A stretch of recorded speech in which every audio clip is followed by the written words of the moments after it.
अवैध मानव तस्करी की शिकार इन लड़कियों को 2 दिन पहले ही दिल्ली और आसपास के इलाकों से मुक्त कराकर रांची लाया गया है। झारखंड के विभिन्न इलाकों में रहने वाली इन लड़कियों को गांव के ही दलालों ने अच्छे काम और पैसे का लालच देकर महानगरों में बेच दिया था। उस वक्त इन लड़कियों को कहां पता था कि आसान और चैन वाली जिंदगी की तलाश उसे किसी अंधेरे गुफा की तरफ ले जा रही है। काम के लिए लेके गए थे वहाँ। कई प्रकार की घटनाएं। कहाँ पे काम करती थी? द्वारका में, दिल्ली। वहाँ पे खाना वाना तो सब कुछ मिलता था।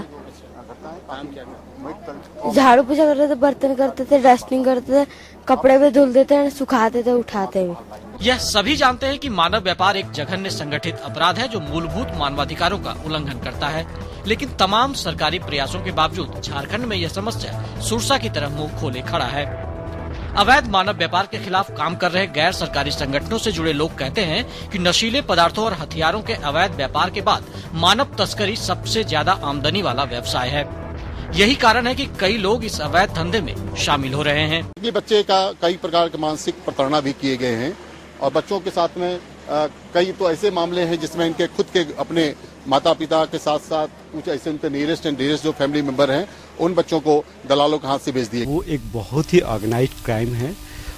इसमें एक नेक्सस है जो मिलजुल करके यहाँ की लड़कियों को सब बाग दिखा करके बहका करके मेट्रोपॉलिटन सिटीज में ले जाते हैं। काफी लंबे समय से ऑलरेडी ये सिस्टम जो है झारखंड का कॉन्टेक्स्ट में चलते आ रहा है। यही से बच्चे लोग जो है ज्यादा बाहर जाते हैं और जिसके कारण भी ऑलरेडी इसको प्रमोशन जो ऑलरेडी बहुत ज्यादा मिलते हैं। विगत वर्षों में झारखंड मानव तस्करी का गढ़ बन गया है।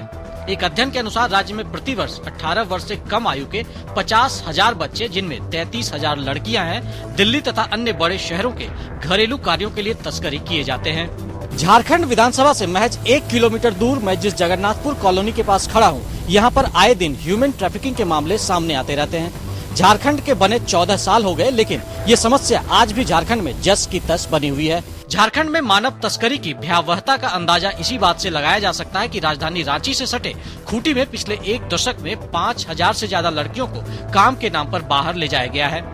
हालांकि राज्य में बढ़ती मानव तस्करी की घटनाओं के खिलाफ हाल के दिनों में कुछ प्रभावी कदम उठाए गए हैं।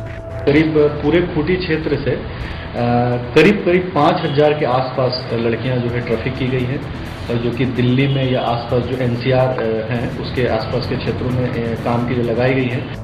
शहरी क्षेत्रों की तुलना में ग्रामीण परिवेश वाले इलाकों में मानव तस्करी की घटनाएं ज्यादा हो रही हैं। इसकी मुख्य वजह के रूप में गरीबी और बेरोजगारी को देखा जाता है।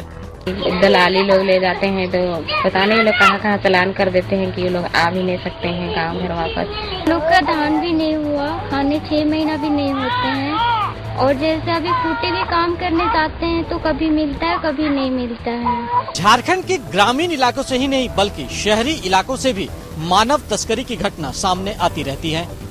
चुनाव के दौरान भी ये मुद्दा काफी जोर शोर से यहाँ उठा है, लेकिन एक बात यह कहा जा रहा है कि उदासीनता की वजह से इसने झारखंड में अपने पैर और ज्यादा पसार लिए हैं। रांची से कैमरा पर्सन अजय के साथ मैं दिवाकर कुमार।